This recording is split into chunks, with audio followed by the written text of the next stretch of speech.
October 14th, 1935, 11:47 p.m. The Cotton Club, Harlem. Bumpy Johnson stood outside the most exclusive nightclub in New York, wearing a charcoal three-piece suit that cost more than most men earned in a month. Behind the velvet rope, 200 white patrons danced to Duke Ellington while drinking bootleg gin. At the door stood Tommy the Wall Sullivan, 6'4", 260 pounds, a former prizefighter who'd broken jaws for less than a wrong look. Sullivan had one job: keep the coloreds out front where they belonged. What Tommy Sullivan didn't know was that the man standing before him had just purchased 40% of the Cotton Club's gambling operation. What he didn't know was that Bumpy Johnson had spent 3 weeks planning this exact moment. What he didn't know was that every move he was about to make had already been calculated, countered, and turned into leverage. Most men would have walked away. Most men would have come back with guns. But Bumpy Johnson wasn't most men. This is the story of how one doorman's mistake changed who really controlled Harlem's most famous club, and how a man won a war without throwing a single punch. The world Tommy Sullivan thought he ruled to understand what happened that October night. You need to understand the Cotton Club in 1935. It was the biggest contradiction in Harlem. A club in the heart of Black America where Black people performed but couldn't sit in the audience. Duke Ellington's orchestra played 6 nights a week. Cab Calloway made $850 a week. Lena Horne was 17 years old, singing to crowds who wouldn't share a subway car with her in daylight. The club pulled in $35,000 a week, $23,000 from liquor despite prohibition barely ending, $12,000 from the backroom card games and dice tables that Owney Madden, the Irish mob boss, ran with his partner Dutch Schultz. Tommy Sullivan had worked the door for 3 years. In that time, he'd turned away ministers, lawyers, doctors, any Negro who thought a nice suit meant they could sit with white folks. He'd shoved a black sergeant just back from World War I into the gutter. He'd spit on a woman in pearls who asked politely if the rules had changed. And every time, Owney Madden had looked the other way. Tommy Sullivan thought he was untouchable. What Tommy Sullivan didn't know was that Owney Madden was $60,000 in debt to Stephanie St. Clair, the French Caribbean numbers queen who ran Harlem's lottery. And Stephanie St. Clair had one condition for forgiving that debt. Her partner, Ellsworth Bumpy Johnson, got a piece of the Cotton Club's action. Bumpy Johnson was 30 years old that October. He'd survived a shootout with Dutch Schultz's crew 6 months earlier. He'd brokered peace between 5 Harlem gangs. He controlled the policy banks north of 125th Street, moving $8,000 a day in bets from maids and porters and shopkeepers. But respect? Real respect? That's what Bumpy Johnson came to claim that night. Bumpy Johnson sat across from Stephanie St. Clair in her parlor, a glass of French cognac untouched on the table between them. Owney agreed to the terms, Stephanie said. She was 43, sharp-eyed, dressed in emerald silk. 40% of the gambling. You collect Thursdays. He keeps the door policy. That's his business with the white customers. Bumpy nodded slowly. And if I want to walk through that door myself? Stephanie smiled. Then you better be ready for what comes after. Bumpy spent the next 3 weeks studying Tommy Sullivan. He learned the doorman's schedule, which nights he drank before his shift, which nights he stayed sober. He learned Tommy had a gambling problem, $340 owed to a bookie on Lenox Avenue. He learned Tommy's wife had left him in August, that he lived in a 5th-floor walk-up on 49th Street, that he cashed his $28 weekly paycheck at the same bank every Friday. He learned that Tommy Sullivan had hospitalized 4 Black men in 2 years and never faced a single consequence. Most men would have sent an enforcer. Most men would have made it about violence. But Bumpy Johnson was building something bigger than revenge.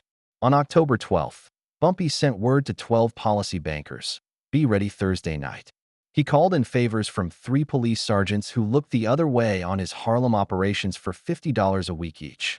He had his associate, Junie Bird, park a black Cadillac across from the Cotton Club's entrance at 11:30 p.m.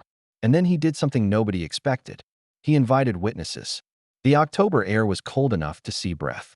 A light rain had stopped an hour before, leaving the streets slick and shining under the electric lights. Outside the Cotton Club, a line of taxis idled, dropping off men in tuxedos and women in furs. Duke Ellington's trumpet echoed through the walls. Someone inside was laughing too loud. Bumpy Johnson stepped out of the Cadillac. He was alone. No bodyguards. No weapons visible. Just the charcoal suit, a burgundy tie, and a gray fedora tilted precisely over his left eye. He walked across the street with the measured pace of a man who owned the sidewalk. Behind him, leaning against the Cadillac, Junie Bird lit a cigarette and watched. Across the street, in the shadows near a delicatessen, stood 6 men in dark coats. Policy bankers. Witnesses to what was about to happen. Bumpy reached the velvet rope at 11:42 p.m. Tommy Sullivan looked up from his clipboard. The smile that spread across Tommy's face was the smile of a man who'd been waiting for this exact moment his entire life. Well, Tommy Sullivan said. You lost, boy. Bumpy Johnson looked at him for 3 full seconds without speaking. The sounds of the club faded. The street went quiet. I'm here to have a drink, Bumpy said finally. His voice was calm, almost polite. Tommy laughed. It was loud and ugly. You're here to shine shoes maybe, or take out trash, but you ain't here to drink with white folks. Bumpy reached into his jacket. Tommy's hand went to the billy club on his belt. What Tommy Sullivan didn't know was that Bumpy Johnson had already won this confrontation 3 weeks ago. What he didn't know was that every word he was about to say would be repeated in courtrooms, in backrooms, in Auntie Madden's office the next morning. Bumpy pulled out an envelope. I'm part owner of the games upstairs, Bumpy said. 40% as of last month. That makes this my establishment too. Tommy's face went red. I don't give a damn what papers you got. You ain't walking through this door. That's interesting, Bumpy said. He spoke quietly, but somehow his voice carried. Because Mr. Madden and I agreed I'd inspect the operation every Thursday. It's Thursday, and you're in my way. The room went silent. Inside, someone must have sensed the tension because the music faltered. A waiter pushed open the door to see what was happening. Tommy Sullivan leaned close. Bumpy could smell whiskey on his breath. Listen to me, you uppity. No, Bumpy said. You listen. He didn't raise his voice. Didn't move. Just held Tommy Sullivan's eyes with the kind of stare that had made grown men confess to crimes they didn't commit. You got 2 choices right now. 1, you step aside and let me do the business I'm here to do. I walk upstairs, I count my money, I leave. You keep your job. You keep your teeth. We forget this happened. Tommy laughed again, but this time it was hollow. Or, Bumpy continued, you put your hands on me. You shove me like you shoved Reverend Clayton last month. You spit on me like you spit on Mrs. Henderson in August. That's when Tommy Sullivan understood something was wrong. How did this man know those names? You do that, Bumpy said, and by midnight, every cop on my payroll knows you got a gambling debt. Every policy banker in Harlem knows you lost $340 on a fixed fight. And Mr. Madden, your boss, my partner, he gets a visit tomorrow from some very upset people. Bumpy leaned in now, close enough that only Tommy could hear the next words. I didn't come here to fight you, Tommy. I came here to show you the fight's already over. What Tommy Sullivan didn't know was that 3 of those policy bankers across the street were also shop owners. Men who paid protection to Auntie Madden. Men who would call Madden in the morning and ask, very politely, why his doorman was disrespecting a business partner. What Tommy didn't know was that one of the police sergeants on Bumpy's payroll was standing 15 feet away, in plain clothes, watching everything. What Tommy Sullivan didn't know was that Bumpy Johnson had already won this war before he stepped out of the Cadillac. Tommy's hand trembled on the billy club. He looked at Bumpy's eyes. Saw no fear, no anger, just absolute certainty. Most men would have swung. Most men would have tried to prove something. But Tommy Sullivan wasn't stupid enough to die for $28 a week. He stepped aside. Go ahead, Tommy said quietly. But this ain't over. Bumpy Johnson adjusted his fedora. Yes, he said. It is. He unhooked the velvet rope himself. Walked through the door like he'd done it 1,000 times. Walked past the coat check, past the white couples who stopped dancing to stare, past the waiters who froze with trays in their hands. He walked up the stairs to the gambling room, where Auntie Madden stood from a poker table with an expression that was half respect, half terror. Bumpy didn't say a word to Madden, just walked to the cashier, collected his 40%, $4,800 that night, and walked back downstairs.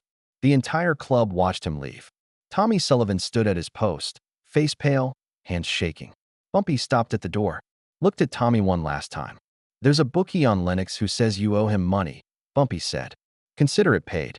You don't work for him anymore. You work for me. Then he was gone, back into the Cadillac, back into the Harlem night. By morning, every policy runner, every numbers banker, every street captain north of 110th Street knew what happened. Bumpy Johnson had walked into the Cotton Club, the most segregated room in Harlem, and walked out like he owned it. Tommy Sullivan showed up for work that night and found a pink slip waiting. Auntie Madden couldn't afford to keep him, not when 12 shop owners called asking why their partner was disrespected, not when 3 police sergeants mentioned they'd witnessed a disturbance that could have gone very differently. Tommy Sullivan left New York 2 weeks later. Nobody knew where he went. Nobody cared. The Cotton Club changed its door policy on November 1st. Not officially, there was no announcement, no sign. But when Reverend Clayton arrived the following Thursday in his Sunday suit, the new doorman, a young Italian kid who'd been briefed very carefully, unhooked the rope without a word. When Mrs. Henderson came the week after that, she was seated at a table near the back. Not the best table, but inside, where she could hear Cab Calloway sing and know that something had shifted. Bumpy Johnson never took a seat in the Cotton Club's main room. That wasn't the point. The point was that he could have.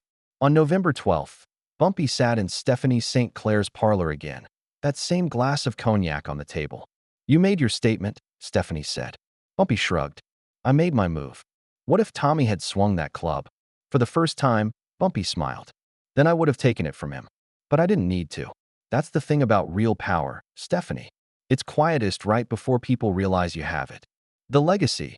Years later, by 1940, Bumpy Johnson controlled half of Harlem's policy operations. The Cotton Club closed in 1936, not because of Bumpy, but because Prohibition's end killed the speakeasy mystique. Auntie Madden retired to Arkansas. Dutch Schultz got shot in a Newark chop house. But the story of October 14th, 1935, lived on. It became the story black porters told white passengers who thought a smile meant submission. The story mothers told sons about fighting battles before they started. The story that proved you didn't need to be the loudest or the most violent. You just needed to be 3 steps ahead. Tommy Sullivan's name disappeared from history. But Bumpy Johnson's became legend.